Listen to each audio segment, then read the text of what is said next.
Lee G News, live and direct coverage at an all-time high, broadcasting live from right here at the Professional Baseball Stadium in Lexington, Kentucky on North Broadway. We've got an action-packed episode for you right here on 48 Inches TV this week, so keep it locked.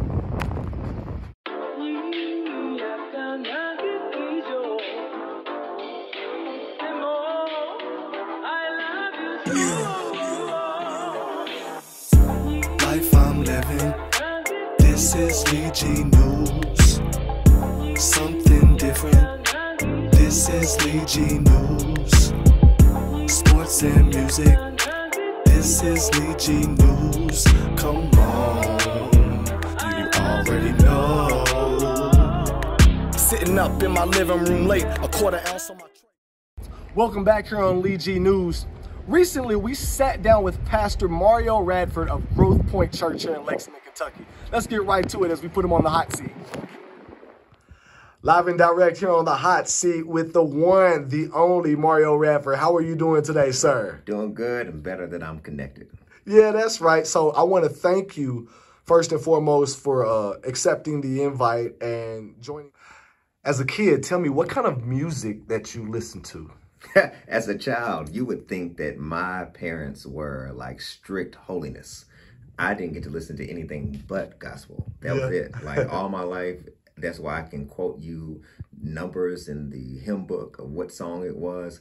I remember one time, one of my friends growing up in high school, well, we were friends since middle school, but I remember he gave me Brian McKnight's Back at One CD. I think it was Back at One.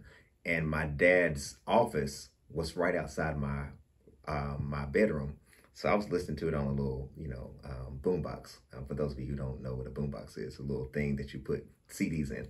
You don't even know what a CD is. Dang, we old. But anyhow, when I put the Brian McKnight CD in, and I was listening to, I Remember Me and Back, all this stuff. Yeah. And my dad opened the door and he was like, "What is that music?" And I was like, "It's Brian McKnight."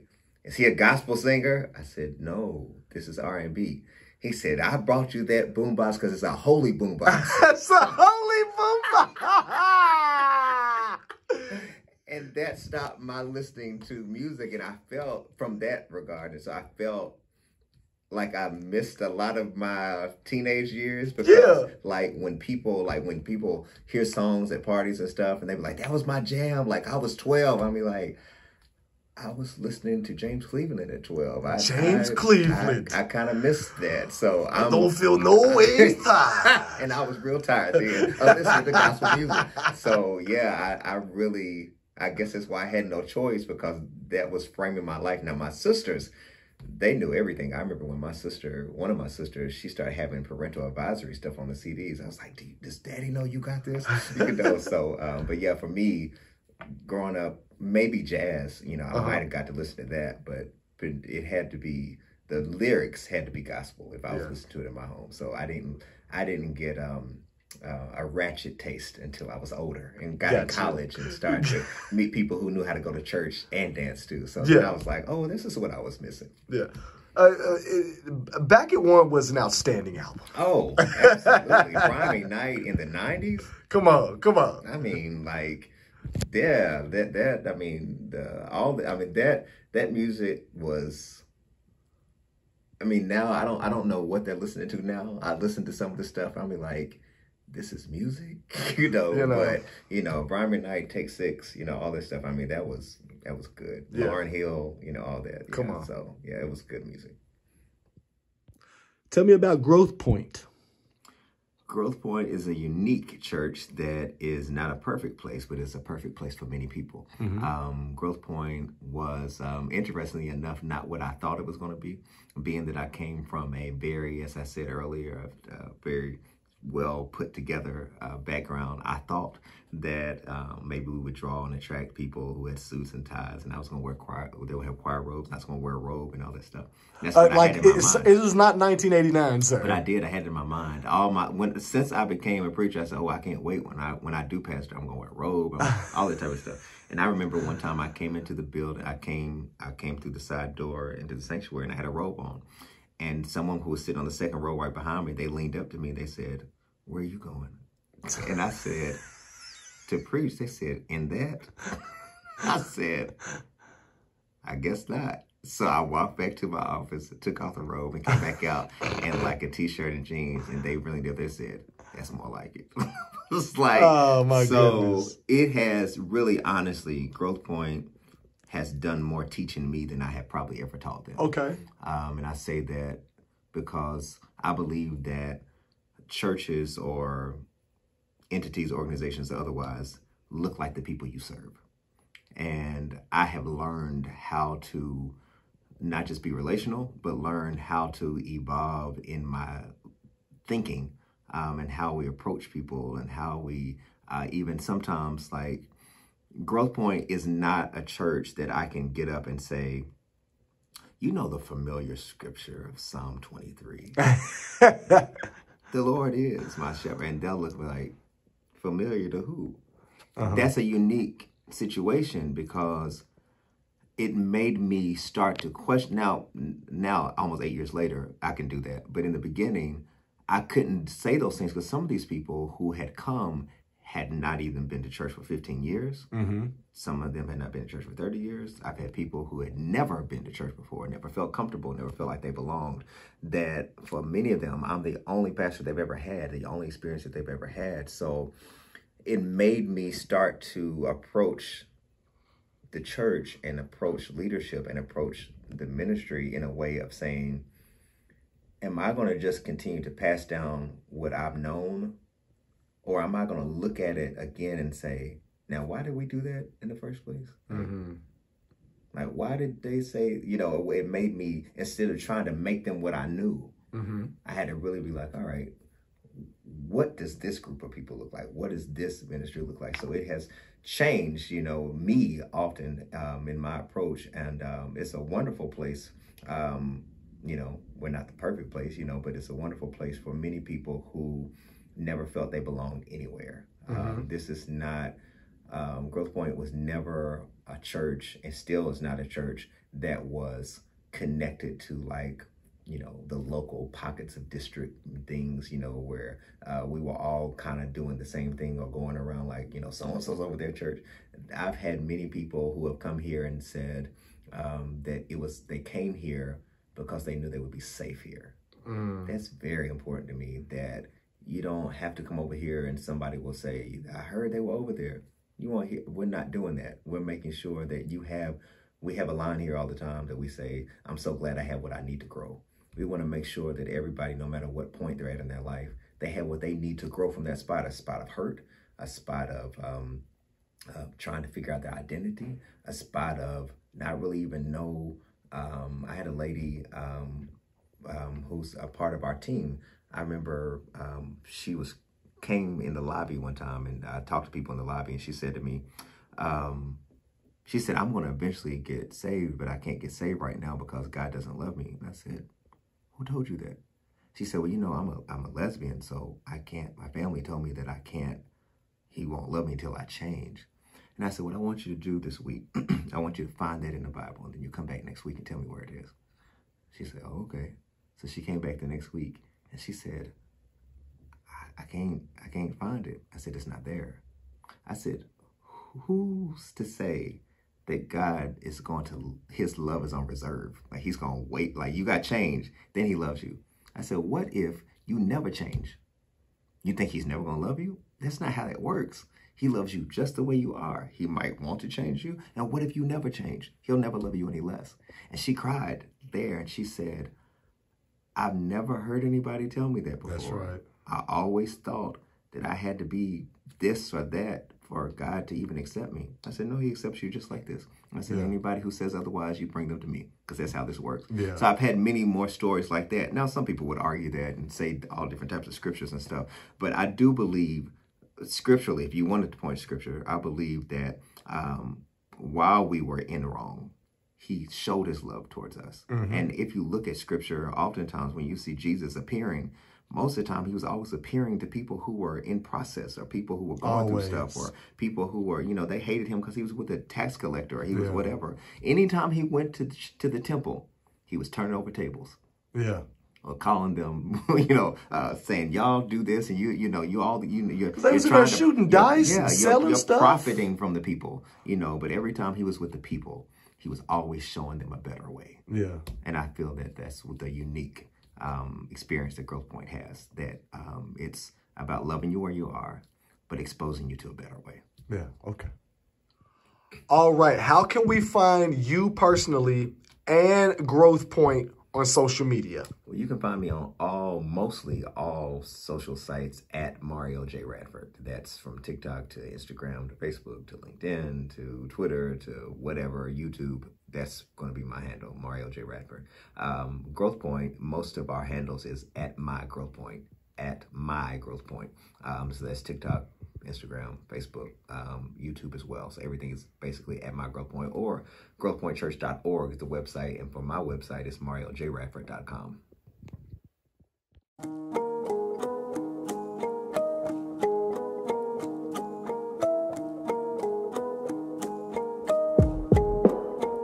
Let's go.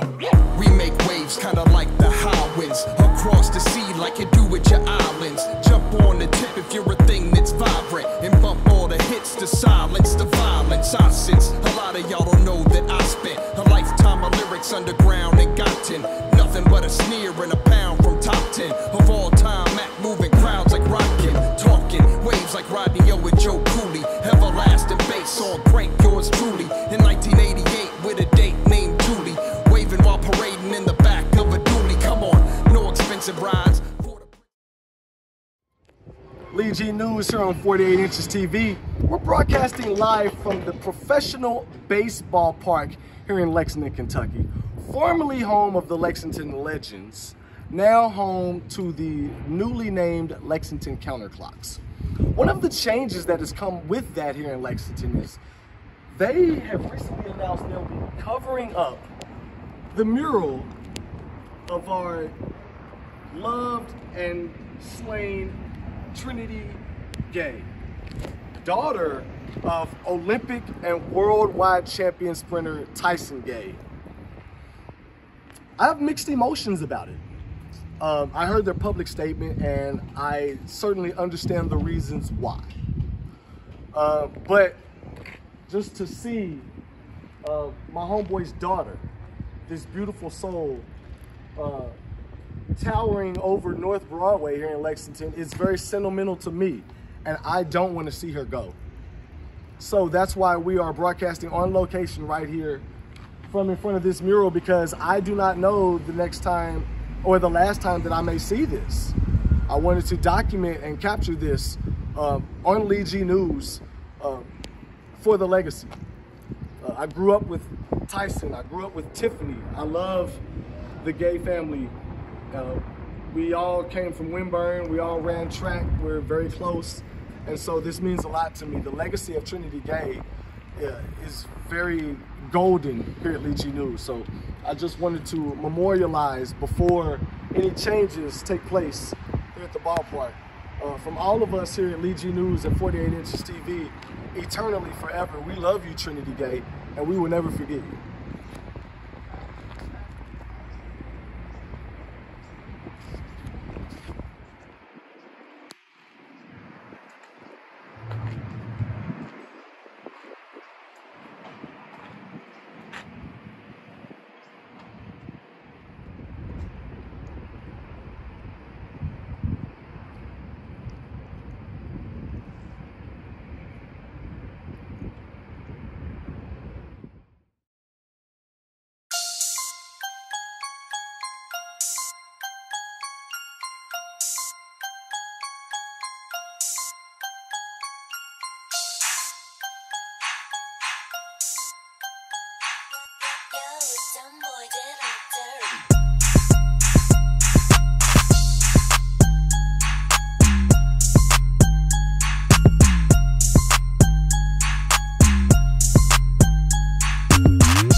viewers here on 48 Inches TV.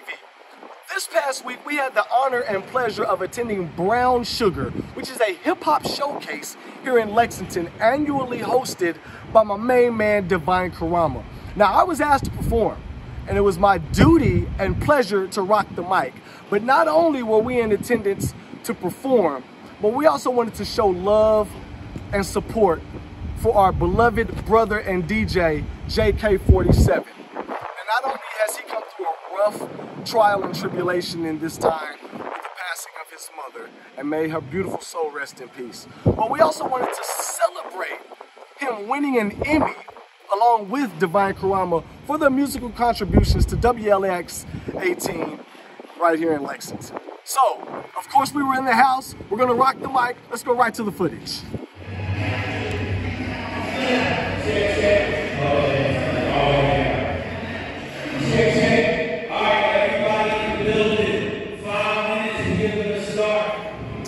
All right, Divine, we're here at the Lexington Art League Center in Castlewood for Brown Sugar. First and foremost, thank you for the invite. I want you to talk about the culture here in Lexington and how important Brown Sugar is to that. Yeah. And also, why is it so important for you to start this back up? 50 years, man. Hip-hop turns 50 this year. We know that hip-hop speaks directly for the community, for the neighborhoods that we come from. Hip-hop speaks for those who don't have a voice. There's a lot of independent artists who are doing it the right way, are giving you the culture unfiltered. They don't have pressures from the label. They're not trying to be on the radio. They speaking directly from the soul to the people. And so I think it's important to have a platform where they can come out and do what they do. And so it was only right to bring it back, man. There's too much talent in the city, not enough platforms, so we had to bring it back. Absolutely, and we're here to show support to our brother JK in the recent storm that he's going through. What do you think that the Brown Sugar vibe can do to kind of unite these artists here that you're providing the platform for? Definitely, you know hip hop culture, man. It encompasses everything, right? Every style, every background, every race, every culture. And so hip hop kind of brings the people together and unifies us. And with everything going on from the pandemic, man, to the gun violence, we need more spaces where everybody is accepted, included, can come together. And so not only that, man, hip hop was always a place to support community, always, from the block parties. Yeah. Right? They were doing block parties to raise money for a kid that was graduating, trying to go to college, to help somebody pay their light bill. And today we support our brother, you know what I mean? He recently lost his mom. We just want to do right by him and use the culture to support a brother who's giving everything back to the culture. So hopefully the vibe is good tonight. Absolutely. You gonna get busy tonight? You know what it is, man. Come on, man. All right, let's do it. 1 or 2 joints. Let's go. Used to get trouble after all. Bad shooting and bad. Roman Catholic person can listen me call. My rap catalog, something like David Hasselhoff. Women in slow motion till the rocket is saying sabotage. My stride, cause I had to let it rock it off. Dude never stole a Mac, still knocking Apple off. I'm in the haze, daydreaming all the time. In the days of my mind, right? Man, y'all crazy. I just love seeing every kind of expression that we have in our city come through these stores from all the different cultures we have in the city. One of the things I learned when I worked in the mayor's office, like Divine is now, is that at that time we had 136 languages spoken in our city. That comes from our schools and all of the different kids who English is not their first language.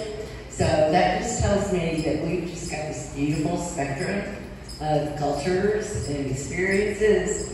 And I invite you to come, and I invite you to invite everybody you know to come here, because this is our castle. Yes. New time #2, rapping like I'm #9. Only in this game, seeing green, boy, you colorblind. Me with it like a queen during retrograde. So precise, I always hit my shot like I'm celebrating. Good combination like iced tea and lemonade. Refreshing overflow when you see you at the elevate. Learn something, nigga, go. How something, I something, nigga. Go to fucking doctor.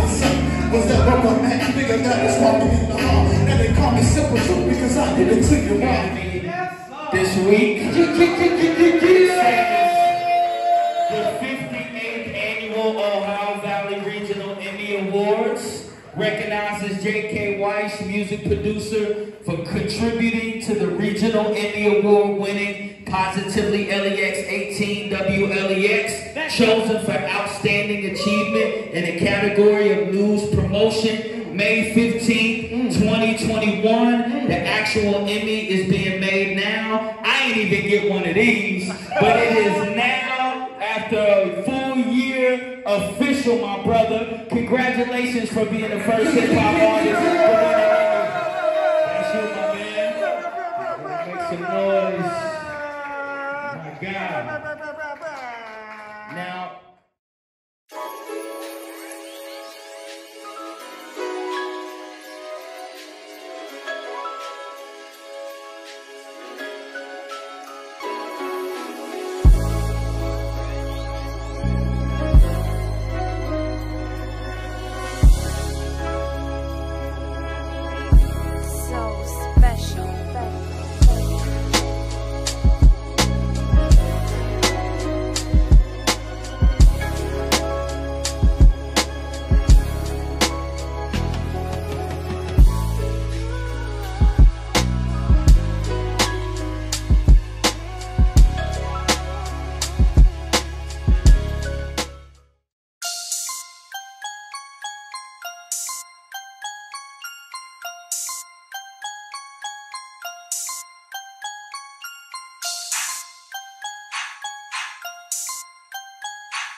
All right, folks, that's going to do it. Another episode here on 48 Inches TV. Lee G News, live and direct coverage at an all-time high. We'll see you next week. Keep it locked.